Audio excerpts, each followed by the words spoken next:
আপনি ভাববেন না যে আপনি 5 ওয়াক্ত সালাত পড়ছেন বিদায় যে আল্লাহ আপনাকে কেন বেশি দেয় না, আপনি দাঁড়িয়ে রেখেছেন বিদায় কেন আপনাকে আল্লাহ বেশি প্রাধান্য দিচ্ছে না, আপনাকে কেন বাড়ির মালিক বানিয়ে দিচ্ছে না। আপনি এই ধারণাটা ভুলে যান।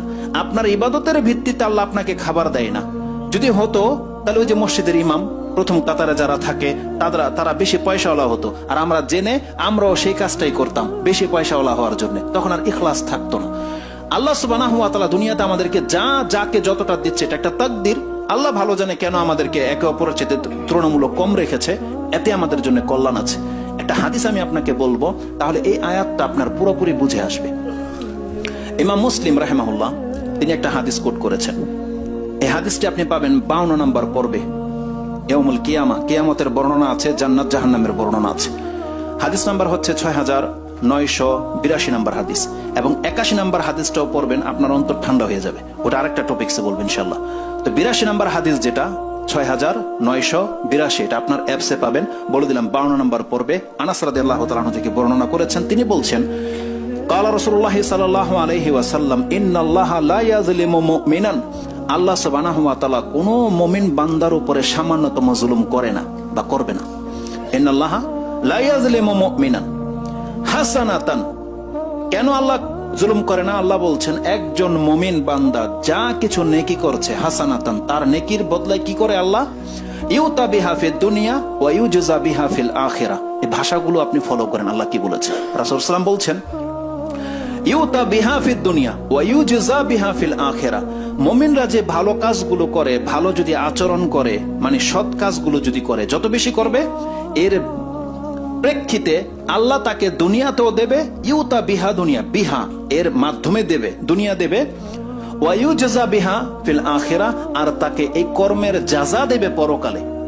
দুনিয়ার ক্ষেত্রে আল্লাহ জাযা শব্দটা ব্যবহার করেনি। আল্লাহ বলেন ইউতা ফিদ দুনিয়া ওয়া ইউজা বিহা ফিল আখিরা, এই কর্মের জাযা দেবে তাকে পরকালে। তার মানে আল্লাহ সুবহানাহু ওয়া তাআলা কর্মের জাযা দুনিয়াতে আমাদেরকে দেয় না, এটা এক্সট্রা দিচ্ছে, আল্লাহ সন্তুষ্ট হয়ে দিচ্ছে।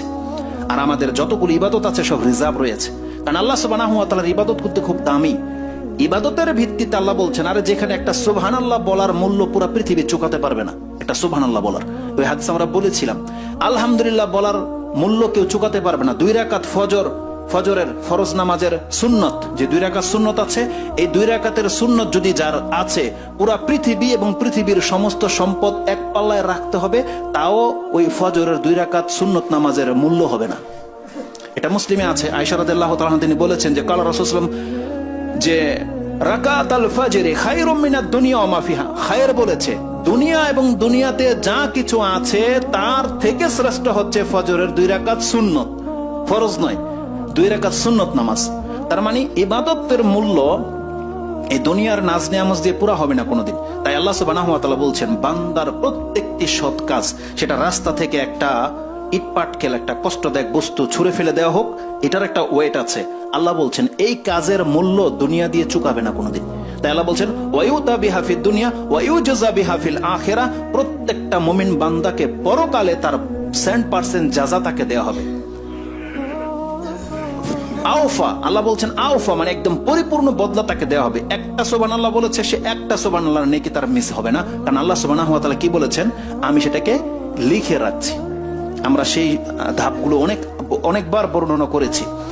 তো এই আয়াতের, এই হাদিসটার মধ্যে কি আছে যে একটা মুমিন বান্দার নেকির কারণে তাকে ডাবল ভাবে দেওয়া হয়, দুনিয়াতেও দেওয়া হচ্ছে, এটা এক্সট্রা, আর আল্লাহ সুবহানাহু ওয়া তাআলা বলছেন মূল জাযা যেটা ওটা পরকালে দেওয়া হবে।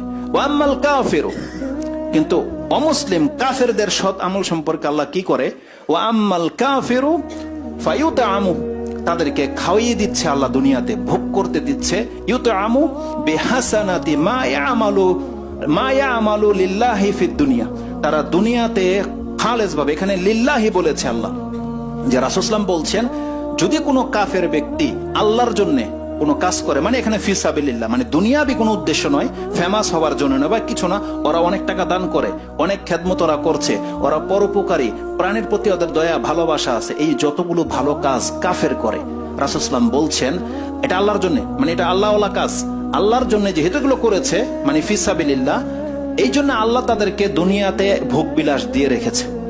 হাত্তা ইজা আফদা ইলাল আখিরা, আল্লাহ তার ভালো কর্মের যাজা দুনিয়াতে এমন ভাবে দিয়ে দেয়, হাত্তা ইজা আফদা ইলাল আখিরা, এই ব্যক্তিটা যখন পরকালে উদিত হবে, পরকালে তাকে নিয়ে আসা হবে, লাম তাকুল্লাহু হাসানাতান ইউজজা বিহা, তার এমন কোন নেকি আল্লাহ তার আমলনামায় বাকি রাখবে না যে তার যাজা দেওয়ার প্রয়োজন হতে পারে।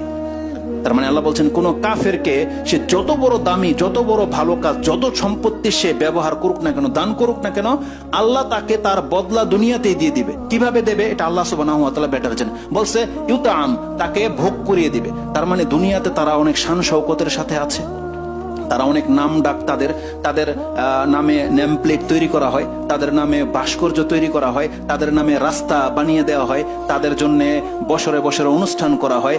তারা আইডিয়াল ব্যক্তি, তাদের গলাতে তাদের অনুসারীরা ওই নকশা নিয়ে ঘুরে, বিভিন্ন কিছু গেঞ্জির মধ্যে তাদের নাম লেখা হয়ে যায়। আল্লাহ এইভাবে তাকে মর্যাদাবান করে দেবে শুধু দুনিয়ায়।